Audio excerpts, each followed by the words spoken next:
ಜ್ಞಾನ ಭಕ್ತಿ ವೈರಾಗ್ಯ ಯೂಟ್ಯೂಬ್ ಚಾನಲ್ಗೆ ತಮ್ಮೆಲ್ಲರಿಗೂ ಆತ್ಮೀಯವಾದ ಸ್ವಾಗತ. ಇಂದಿನಂತೆ ಬಹಳ ದಿನಗಳಾದ ಮೇಲೆ ವಿಷ್ಣು ಸಹಸ್ರನಾಮದ ಅರ್ಥ ಚಿಂತನೆಯನ್ನು ಮಾಡ್ತಾ ಇದ್ವಿ. ಅದರಲ್ಲಿ ಮೇಷರಾಶಿ, ವೃಷಭ ರಾಶಿ, ಈಗ ಮಿಥುನ ರಾಶಿಯ ಆರಿದ್ರ ನಕ್ಷತ್ರದ 1ನೇ ಪಾದದವರೆಗೆ ಯಾವ ವಿಷ್ಣು ಸಹಸ್ರನಾಮ ಶ್ಲೋಕ ಬರುತ್ತದೆ ಹಾಗೂ ಅದರ ಅರ್ಥ ಚಿಂತನೆಯನ್ನು ನಾವು ತಿಳ್ಕೊಂಡ್ವಿ. ಇವತ್ತು ಆರಿದ್ರ ನಕ್ಷತ್ರದ 2ನೇ ಪಾದಕ್ಕೆ ಯಾವ ಶ್ಲೋಕ ಬರುತ್ತೆ, ಇದರ ಅರ್ಥ ಸಹಿತ ಏನಾಗಿದೆ ಅಂದರೆ, ಎಷ್ಟೋ ಜನಕ್ಕೆ ಸಮಯದ ಅಭಾವ ಇರೋದ್ರಿಂದ ಎಲ್ಲ ಶ್ಲೋಕವನ್ನು ಪಠನೆ ಮಾಡಲಿಕ್ಕೆ ಸಮಯ ಸಿಕ್ಕಿರೋಲ್ಲ. ಆದ್ದರಿಂದ ಆಯಾ ನಕ್ಷತ್ರಕ್ಕೆ ಅಂದರೆ 27 ನಕ್ಷತ್ರ 108 ಪಾದಗಳಿಗೆ ಅನುಸಾರವಾಗಿ ನಮ್ಮ ಭೀಷ್ಮಾಚಾರ್ಯರು ತುಂಬ ಅಚ್ಚುಕಟ್ಟಾಗಿ ಈ ವಿಷ್ಣು ಸಹಸ್ರನಾಮದ ಶ್ಲೋಕದಿಂದ ಭಗವಂತನನ್ನು ನಾನಾ ರೂಪದಲ್ಲಿ ಹಾಡಿ ಹೊಗಳಿದ್ದಾರೆ. ಇಂಥ ಭಂಡಾರದ ಜ್ಞಾನವನ್ನು ನಮಗೆ ಕೊಟ್ಟ ವೇದವ್ಯಾಸರಿಗೆ ನಾವು ಎಷ್ಟು ಅನಂತವಾದ ಧನ್ಯವಾದವನ್ನು ಹೇಳಿದ್ರೂ ಸಾಲದು. ಅಂತಹ ಶ್ಲೋಕವನ್ನು ಪ್ರತಿನಿತ್ಯ ಆಯಾ ನಕ್ಷತ್ರದವರಿಗೆ ಯಾವ ಶ್ಲೋಕ ಅನುಸಾರವಾಗಿ ಬರುತ್ತದೋ ಅದಾದರೂ ಕೂಡ ಮನಸ್ಸಿನಲ್ಲಿ ಎಷ್ಟೋ ತೊಂದರೆಗಳಿದ್ದರೆ ಹಾಗೂ ಜೀವನದಲ್ಲಿ ಎಷ್ಟೋ ಭಯಗಳಿದ್ದರೆ ಅದು ನಿವಾರಣೆ ಮಾಡುತ್ತೆ. ಅದೇ ಪ್ರಪಂಚದ ಅತ್ಯಂತ ಶಕ್ತಿಶಾಲಿ ಸಹಸ್ರನಾಮ ಯಾವುದಾದ್ರೂ ಇದೆ ಅಂತ ಹೇಳಿದ್ರೆ ಅದು ವಿಷ್ಣು ಸಹಸ್ರನಾಮ. ಅದಕ್ಕಾಗಿ ಇವತ್ತು ಆರಿದ್ರ ನಕ್ಷತ್ರದ 2ನೇ ಪಾದಕ್ಕೆ ಯಾವ ಶ್ಲೋಕ ಬರುತ್ತದೆ ಎಂಬುದನ್ನು ನೋಡೋಣ. ಶ್ಲೋಕ ಇದಾಗಿದೆ: ಅಮೃತ್ಯು ಸರ್ವದೃಕ್ ಸಿಂಹಃ ಸಂದಾತ ಸಂಧಿಮಾನ್ ಸ್ಥಿರಃ ಅಜೋ ದುರ್ಮರ್ಷಣ ಶಾಸ್ತ ವಿಶ್ರುತಾತ್ಮ ಸುರಾರಿಹ. ಅಂದರೆ ಭಗವಂತ ಮೃತ್ಯು ಇಲ್ಲದವನು. ಮೃತ್ಯುವಿಗೆ ಇನ್ನೊಂದು ಹೆಸರು ಅಪಸ್ಮೃತಿ ಎಂದರೆ ನೆನಪನ್ನು ಅಳಿಸುವುದು. ಭಗವಂತ ಮೃತ್ಯುವನ್ನು ದಾಟಿ ನಿಂತವ. ಇಂತಹ ದೇವಾದಿದೇವತೆಗಳಿಗೂ ಕೂಡ ಮೋಕ್ಷಕ್ಕೆ ಮೊದಲು ಮೃತ್ಯುವಿದೆ. ನಮಗೆ ಮೃತ್ಯುವೇ ಮೋಕ್ಷದ ಮಾರ್ಗ ಹಾಗೂ ಯೋಗ್ಯರಾದವರಿಗೆ ಅನೇಕ ಮೃತ್ಯುವಿನ ಬಳಿಕ ಮೃತ್ಯುರಹಿತ ಭಗವಂತನ ಸಾನ್ನಿಧ್ಯವಾದ ಮೋಕ್ಷ ದೊರೆಯುತ್ತದೆ. ಅದೇ ರೀತಿ 2ನೇ ಪದಕ್ಕೆ ಸರ್ವದೃಕ್ ಅಂತ ಕರೀತಾರೆ. ಸಾಕ್ಷಿ ಮತ್ತು ಸರ್ವದೃಕ್ ಸಮನಾಗಿ ನಾವು ಅರ್ಥವನ್ನು ಕೊಡುತ್ತೆ. ಆದರೆ ಸರ್ವವನ್ನು ಕಾಣಬಲ್ಲ ಭಗವಂತ ಸರ್ವದೃಕ್. ಭಗವಂತನಿಗೆ ತಿಳಿಯಲಾಗದ್ದು ಯಾವುದೂ ಇಲ್ಲ. ಅವನು ಎಲ್ಲವನ್ನೂ ಕಾಣುವವನು. ಆತ ನಮಗೆ ಈ ಪ್ರಪಂಚವನ್ನು ನೋಡುವ ಶಕ್ತಿಯನ್ನು ಕರುಣಿಸಿದವನು ಎಂಬ ವಿವರಣೆಯನ್ನು ಸಂಕ್ಷಿಪ್ತವಾಗಿ ಸರ್ವದೃಕ್ ಎಂಬ ಪದಕ್ಕೆ ಕೊಡುತ್ತೆ. ನಂತರ ಬರುವ ಪದ ಸಿಂಹ. ಸಿಂಹ ಎಂದರೆ ಸರ್ವಸಂಹಾರಕ. ಯಾವುದು ನಮಗೆ ಬೇಡವಾಗಿರುತ್ತೋ ಅದನ್ನು ಸಂಹಾರ ಮಾಡುವವನು. ಸಿಂಹ ಅಂದರೆ ನಿಜವಾಗಿಯೂ ಏನು ಬೇಕು ಎನ್ನುವ ಅರಿವು ಕೂಡ ಇರೋದಿಲ್ಲ. ಆದರೆ ಭಗವಂತನಲ್ಲಿ ನಮಗೆ ಏನು ಬೇಕು ಏನು ಬೇಡ ಎನ್ನುವುದು ಪೂರ್ಣ ವಿವರಗಳಿರುತ್ತದೆ. ಅದಕ್ಕೆ ಅನುಸಾರವಾಗಿ ಎಲ್ಲವೂ ನಡೆಯುತ್ತದೆ. ಉದಾಹರಣೆ, ನಾವು ಅನೇಕ ಕಾಯಿಲೆಯಿಂದ ಬಳಲುತ್ತಿದ್ದರೂ ಕೂಡ ನಮಗೆ ಬದುಕಬೇಕು ಎನ್ನುವ ಆಸೆ ಇರುತ್ತೆ. ಆದರೆ ಈ ಸ್ಥಿತಿಯಲ್ಲಿ ನಾವು ನಿಜವಾದ ವರ ಏನಂದರೆ, ಈ ಸ್ಥೂಲ ಶರೀರದಲ್ಲಿದ್ದು ಒದ್ದಾಡುತ್ತಿರುವ ಜೀವ ತನ್ನ ಸ್ವಾತಂತ್ರ್ಯಕ್ಕಾಗಿ ಕಾದು ಕುಳಿತಿರುತ್ತದೆ. ಕಾಯಿಲೆ ಮತ್ತು ಅಂಗಹೀನತೆ ಕೇವಲ ಸ್ಥೂಲ ಶರೀರಕ್ಕೆ ಸಂಬಂಧಪಟ್ಟಿದೆ ಹೊರತು ಸೂಕ್ಷ್ಮ ಶರೀರಕ್ಕಲ್ಲ. ಇದನ್ನು ನಾವು ಅರ್ಥವನ್ನು ಮಾಡ್ಕೋಬೇಕು. ಆದ್ದರಿಂದ ನಾವು ಜೀವವನ್ನು ಅದರ ಸಹಜ ಸ್ಥಿತಿಗೆ ಕೊಂಡೊಯ್ಯುವ ಸಹಜ ಕ್ರಿಯೆ ಪಂಚ ಭೌತಿಕವಾದ ಈ ಶರೀರದ ಸಂಹಾರವಾಗದೆ ನಮಗೆ ಮುಕ್ತಿ ಇಲ್ಲ. ಭಗವಂತ ನಮ್ಮ ಪೂರ್ಣ ಕರ್ಮಕ್ಕೆ ಅನುಗುಣವಾಗಿ ಮತ್ತು ಜೀವ ಸ್ವಭಾವಕ್ಕೆ ಅನುಗುಣವಾಗಿ ನಮಗೆ ಬೇಕಾದದ್ದನ್ನು ಬೇಡವಾದದ್ದನ್ನು ಸಂಹಾರ ಮಾಡುತ್ತಾನೆ. ನೈಸರ್ಗಿಕವಾಗಿ ಬರುವ ನಾವು ಶ್ರೇಷ್ಠವೇ ಹೊರತು ಆತ್ಮಹತ್ಯೆ ಅಲ್ಲ. ಆತ್ಮಹತ್ಯೆ ಮಹಾಪಾಪ. ಆದರೆ ಕೆಲವು ಮಹಾತ್ಮ ಸಾಧುಗಳಿಗೆ ದೇಹತ್ಯಾಗ ಎನ್ನುವುದು ತೀರ ಸಹಜ ಮತ್ತು ಆನಂದದ ಕ್ರಿಯೆ. ಅದು ಆತ್ಮಹತ್ಯೆ ಅಲ್ಲ ಅಂತ ಹೇಳ್ತಾರೆ. ಅವರಿಗೆ ತಮ್ಮ ಸಾವಿನ ದಿನಾಂಕ ಗೊತ್ತಿರುತ್ತೆ. ಎಷ್ಟೋ ಜನರಿಗೆ ಈ ಒಂದು ತಮ್ಮ ಇಚ್ಛಾಮರಣಿ ಶಕ್ತಿಯನ್ನು ಹೊಂದಿರ್ತಾರೆ. ಹೀಗೆ ಎಲ್ಲ ದೋಷಗಳ ಸಂಹಾರಕ, ದೇಹದ ಸಂಹಾರಕ ಮತ್ತು ಪೌರುಷದ ಗಣಿಯಾದ ಸರ್ವಶ್ರೇಷ್ಠ ಭಗವಂತ ಸಿಂಹ ನಮ್ಮಲ್ಲಿರುವ ದೋಷದ ನಿವಾರಣೆಗಾಗಿ ನರಸಿಂಹ ಸ್ವರೂಪವಾದ ಉಪಾಸನೆ ಮಾಡುವುದು ಶಾಸ್ತ್ರೋಕ್ತ. ಎಷ್ಟು ಚೆನ್ನಾಗಿ ಸಮಯಕ್ಕೆ ತಕ್ಕಂತೆ ಈ ಅರ್ಥ ಬಂದಿದೆ ಅಂದರೆ, ನಾಳೆ ಭಾನುವಾರ ನಮ್ಮ ಎಲ್ಲರಿಗೂ ಗೊತ್ತಿರೋ ಹಾಗೆ ನರಸಿಂಹಸ್ವಾಮಿ ಜಯಂತಿ.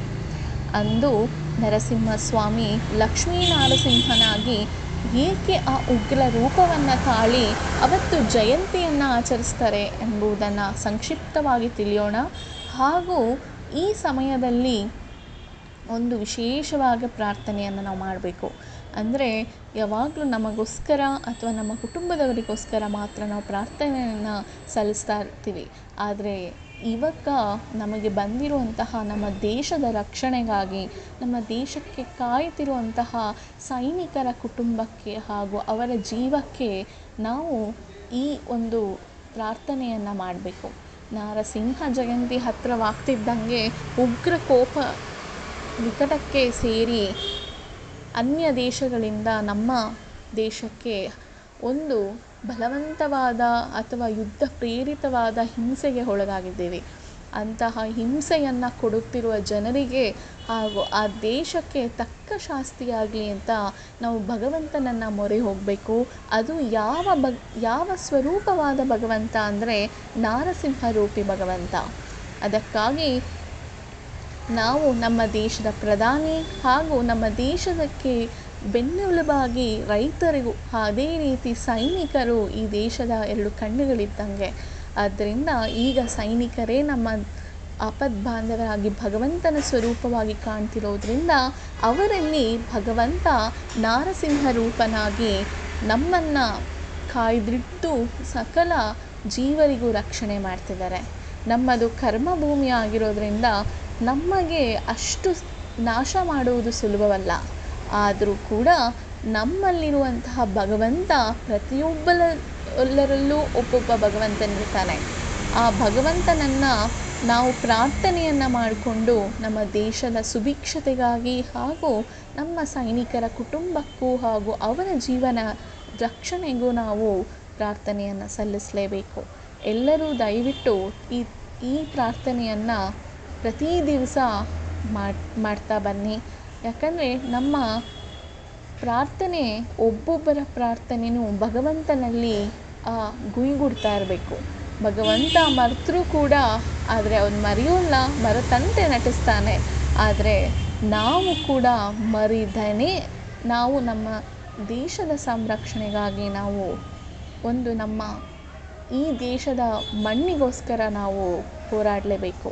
ನಾವು ಹೋಗಿ ಯುದ್ಧವಂತೂ ಮಾಡಲಿಕ್ಕಾಗಲ್ಲ. ಆದರೆ ಯುದ್ಧವನ್ನು ಮಾಡೋಕ್ಕೆ ಬೇಕಿರುವಂತಹ ಶಕ್ತಿಯನ್ನು ನಾವು ಭಗವಂತನಲ್ಲಿ ಒಂದು ಪ್ರೇರೇಪಿಸುವಂಥ ನಾವು ಒಂದು ಪ್ರಾರ್ಥನೆಯನ್ನು ಮಾಡೋದರಿಂದ, ಸಕಲರೂ ಮಾಡೋದರಿಂದ ಇಡೀ ದೇಶವೇ ಒಂದಾಗಿ, ನಾವು ಈ ಸಮಯದಲ್ಲಿ ಒಂದಾಗಿ ಈ ಒಂದು ಕಾರ್ಮೋಡ ಕವಿದಿರುವಂತಹ ಯುದ್ಧಕ್ಕೆ ಒಂದು ನಾಂದಿಯನ್ನು ಆಡಬೇಕಿದೆ. ಅದಕ್ಕಾಗಿ ಎಲ್ಲರೂ ತಮ್ಮ ತಮ್ಮ ಮನೆಗಳಲ್ಲಿ ಪ್ರಾರ್ಥನೆಯನ್ನು ಮಾಡಿ, ಆದಷ್ಟು ಭಗವಂತನ ಧ್ಯಾನವನ್ನು ಮಾಡಿ, ಭಗವಂತನ ಯಾರ್ಯಾರು ಜೀವವನ್ನು ತ್ಯಜಿಸಿದರೋ, ಜೀವನವನ್ನು ಕಳ್ಕೊಂಡಿದ್ದಾರೋ ಅವರ ಆತ್ಮಕ್ಕೆ ಶಾಂತಿಯನ್ನು ಸಿಕ್ಕಿ ವೀರಮರಣತ್ವವನ್ನು ಕೊಡಲಿ ಅಂತ ಭಗವಂತನಲ್ಲಿ ಕೇಳಿಕೊಳ್ಳೋಣ. ಹೀಗೆ ಮುಂದೆ ಬರುವಂತಹ ಪದ ಸಂದಾತ. ದಾತ, ವಿಧಾತ, ಸಂದಾತ ಇತ್ಯಾದಿ ನಾಮಗಳನ್ನು ವೇದಗಳಲ್ಲಿ ಕಾಣಬಹುದು. ಇಲ್ಲಿ ದಾತ ಎಂದರೆ ನಮ್ಮನ್ನು ಪೋಷಣೆ ಮಾಡುವ ಶಕ್ತಿ, ಸಂದಾತ ಎಂದರೆ ಸರ್ವವನ್ನು ಧಾರಣೆ ಮಾಡುವವನು, ಸರ್ವರನ್ನು ಪೋಷಣೆ ಮಾಡುವ ಮಹಾ ಕರುಣಾಮೂರ್ತಿ ಎಂದ ಅರ್ಥವಾಗಿದೆ. ನಂತರ ಬರುವ ಶಬ್ದ ಸಂಧಿಮಾನ್. ನಮ್ಮ ದೇಹದಲ್ಲಿರುವ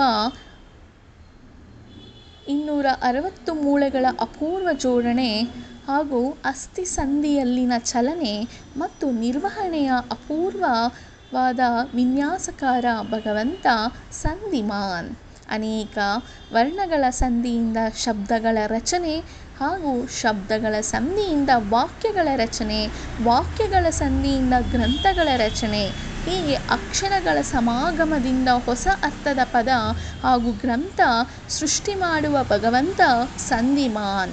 ಇಷ್ಟೇ ಅಲ್ಲದೆ ಗಂಡು ಹೆಣ್ಣು ಮಕ್ಕಳಲ್ಲಿ ಹೆಣ್ಣುಗಳ ಸಮಾಗಮದಲ್ಲಿ ಸನ್ನಿಹಿತನಾಗಿದ್ದು ಜೀವನದ ಸೃಷ್ಟಿಗೆ ಕಾರಣನಾಗುವನೇ ಭಗವಂತ ಸಂಧಿಮಾನ್. ಸಂಧಿ ಅಂತ ಹೇಳಿದ್ರೆ ಒಂದು ಮೂಲೆ ಅಥವಾ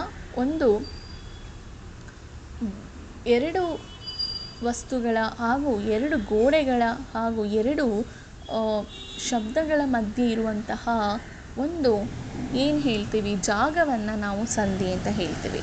ಆ ಜಾಗದಲ್ಲಿ ಕೂತಿರುವಂತಹ ಅಮೂಲ್ಯವಾದ ವಸ್ತುವೇ ಸಂಧಿಮಾನ್ ಅಂದರೆ ಭಗವಂತ. ಸ್ಥಿರ ಭಗವಂತ ಬದಲಾಗದವನು, ಅವನಿಗೆ ಬಾಲ್ಯ ಯೌವನ ಮುದಿತನವಿಲ್ಲ, ಅವನು ಅಚಲ. ಹೀಗೆ ಅಚಲ ಮತ್ತು ಆನಂದಮಯನಾಗಿ ಎಲ್ಲೆಡೆ ತುಂಬಿರುವ ಭಗವಂತ ಸ್ಥಿರ. ಅಜಃ ಅಜಃ ಎಂದರೆ ಎಂದೂ ಹುಟ್ಟದವನು. ಎಲ್ಲರೂ ಭಗವಂತನ ಮಕ್ಕಳು, ಆದರೆ ಆತ ಯಾರಿಗೂ ಹುಟ್ಟಿದವನಲ್ಲ. ಭಗವಂತನ ಹುಟ್ಟಿನ ಬಗ್ಗೆ ಚರ್ಚೆ ಬೀಜ ಮೊದಲೋ ಮರ ಮೊದಲೋ ಎಂಬ ಚರ್ಚೆಯಂತೆ ಆತನ ತಂದೆ ಯಾರೂ ಇಲ್ಲ, ಏಕೆಂದರೆ ಅವನಿಗೆ ಹುಟ್ಟು ಸಾವು ಎಂಬುದಿಲ್ಲ. ಇನ್ನು ಅಜಃ ಎಂದರೆ ಎಲ್ಲ ಕಡೆ ವ್ಯಾಪಿಸುವವನು ಕೂಡ ಎಂದರ್ಥ. ದುರ್ಮರ್ಷಣ ದುರ್ಮರ್ಷಣ ಮರ್ಷಣ ಎಂದರೆ ಎಂತಹ ವಿರೋಧವನ್ನು ತಡೆಯಬಲ್ಲ ಶಕ್ತಿ. ದುರ್ಮರ್ಷಣ ಎಂದರೆ ಯಾರೂ ತಡೆಯಲು ಅಸಾಧ್ಯವಾದ ಶಕ್ತಿ. ಭಗವಂತನನ್ನು ತಡೆದು ನಿಲ್ಲುವ ಶಕ್ತಿ ಇನ್ನೊಂದಿಲ್ಲ. ಸರ್ವಜ್ಞನಾದ ಆತನ ಆನಂದ ಸ್ವರೂಪ ಎಲ್ಲ ಕಡೆ ತುಂಬಿ ತುಳುಕುತ್ತಿರುತ್ತದೆ ಹಾಗೂ ಅದನ್ನು ತಡೆಯಲು ಯಾರಿಂದಲೂ ಸಾಧ್ಯವಿಲ್ಲ. ಮುಂದೆ ಬರುವಂತಹ ಶಬ್ದ ಶಾಸ್ತ. ಶಾಸ್ತ ಎಂದರೆ ಶಾಸನ ಮಾಡುವವನು, ಕರ್ಮಕ್ಕೆ ತಕ್ಕಂತೆ ಜೀವರ ನಿಯಮನ ಮಾಡುವವನು. ಭಗವಂತನ ನಿಯಮದಲ್ಲಿ ಸತ್ಯ ಅಸತ್ಯ, ಹಿಂಸೆ ಅಹಿಂಸೆ, ಧರ್ಮ ಅಧರ್ಮಗಳಿಗೆ ವಿಶಿಷ್ಟವಾದ ವಿವರಣೆ ಇದೆ. ಇನ್ನೊಬ್ಬರ ಕ್ಷೇಮಕ್ಕೋಸ್ಕರ ಹೇಳುವ ಸುಳ್ಳು ಸತ್ಯ, ನಮ್ಮ ಸ್ವಾರ್ಥಕ್ಕೋಸ್ಕರ ಇನ್ನೊಬ್ಬರಿಗೆ ತೊಂದರೆಯಾಗುವಂತೆ ಹೇಳುವ ಸತ್ಯ ಸುಳ್ಳಾಗಿರುತ್ತದೆ. ಅದೇ ರೀತಿ ಸದ್ಭಾವನೆಯಿಂದ ಮಾಡಿದ ಕಾರ್ಯ ಧರ್ಮ. ಸ್ವರಕ್ಷಣೆ ದೇಶ ರಕ್ಷಣೆ ಕಾರ್ಯದಲ್ಲಿ ನಮ್ಮಿಂದ ನಡೆಯುವ ಹಿಂಸೆ ಅಹಿಂಸೆ. ಭಗವಂತನ ಈ ವಿಶಿಷ್ಟ ನಿಯಮಗಳ ಅನೇಕ ದೃಷ್ಟಾಂತಗಳನ್ನು ಮಹಾಭಾರತದಲ್ಲಿ ಮತ್ತು ಕೃಷ್ಣಾವತಾರದಲ್ಲಿ ನಾವು ಕಾಣಬಹುದು. ಆದ್ದರಿಂದ ಈ ರೀತಿ ಶಾಸನಗಳನ್ನು ಬೋಧನೆ ಮಾಡುವವರ ಏಕ ನೈಜ ಘಟನೆಗಳ ಮೂಲಕ ಅದನ್ನು ನಮ್ಮ ಮುಂದೆ ಇರಿಸಿ ತೋರಿಸುವವನೇ ಭಗವಂತ ಶಾಸ್ತಃ. ವಿಶ್ರುತಾತ್ಮ. ವಿಶ್ರುತ ಎಂದರೆ ಎಲ್ಲರಿಂದ ಶ್ರುತನಾದವನು. ಸರ್ವಶಾಸ್ತ್ರಗಳಲ್ಲಿ ಖ್ಯಾತನಾದ ಜ್ಞಾನಿಗಳಿಗೆ ಆತ್ಮೀಯನಾದ ಭಗವಂತ ವಿಶ್ರುತಾತ್ಮ ಅಂತ ಕರಿತೀವಿ. ಕೊನೆಯ ಪದ ಸುರಾರಿಹ.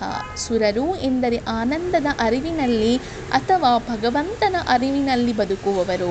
ಸುರರಿಗೆ ಅರಿಗಳು ಸುರಾರಿಗಳು ಭೋಗ ಭಾಗ್ಯಗಳಿಂದ ಆಚೆಗೆ ಏನೂ ಇಲ್ಲ ಎಂದು ತಿಳಿದು ನಿಜವಾದ ಆನಂದದ ಅರಿವಿಲ್ಲದೆ ಬದುಕುವವರು ಸುರಾರಿಗಳು. ಇಂತಹ ದೇವತೆಗಳ ಹಗೆಗಳನ್ನು ಸಾವಿನ ಕಡೆಗೆ ತಳ್ಳುವವನೇ ಭಗವಂತ ಸುರಾರಿಹ. ಇಷ್ಟು ಚಂದವಾಗಿ ಈ ಒಂದು ಶ್ಲೋಕದ ಅರ್ಥ ಚಿಂತನೆಯನ್ನು ಮಾಡಿದ್ವಿ. ಅದೇ ರೀತಿ ಶ್ಲೋಕ ಇನ್ನೊಮ್ಮೆ ಓದುವುದಾದರೆ ಅಮೃತ್ಯು ಸರ್ವದೃಕ್ ಸಿಂಹ ಸಂದಾತ ಸಂಧಿಮಾನ್ ಸ್ಥಿರ ಅಜೋ ದುರ್ಮರ್ಷಣ ಶಾಸ್ತ ವಿಶ್ರುತಾತ್ಮ ಸುರಾರಿಹ. ಈ ಶ್ಲೋಕದ ಅರ್ಥ ಚಿಂತನೆಯ ಮುಖಾಂತರ ಆರಿದ್ರ ನಕ್ಷತ್ರದ 2ನೇ ಪಾದದವರೆಗೆ ಈ ಶ್ಲೋಕ ಮಿಥುನ ರಾಶಿಯವರೆಗೂ ಅನ್ವಯವಾಗುತ್ತೆ. ಎಲ್ಲರೂ ತಪ್ಪದೆ ಹೇಳಿಕೊಳ್ಳಿ ಹಾಗೂ ಭಗವಂತನಲ್ಲಿ ವಿಶೇಷವಾದ ಪ್ರಾರ್ಥನೆ ನಮ್ಮ ದೇಶಕ್ಕೆ, ನಮ್ಮ ದೇಶದ ಸೈನಿಕರಿಗೆ, ಸೈನಿಕರ ಕುಟುಂಬಕ್ಕೆ, ನಾಗರಿಕರಿಗೆ ಗೋಸ್ಕರ ಎಲ್ಲರೂ ಪ್ರಾರ್ಥನೆಯನ್ನು ಮಾಡೋಣ. ಈ ವಿಷಯದೊಂದಿಗೆ ಈ ವಿಡಿಯೋವನ್ನು ಮುಗಿಸ್ತಾ ಇದ್ದೀನಿ. ಮುಂದಿನ ವಿಡಿಯೋದಲ್ಲಿ ಸಿಗ್ತೀನಿ. ಅಲ್ಲಿವರೆಗೂ ನಮಸ್ಕಾರ.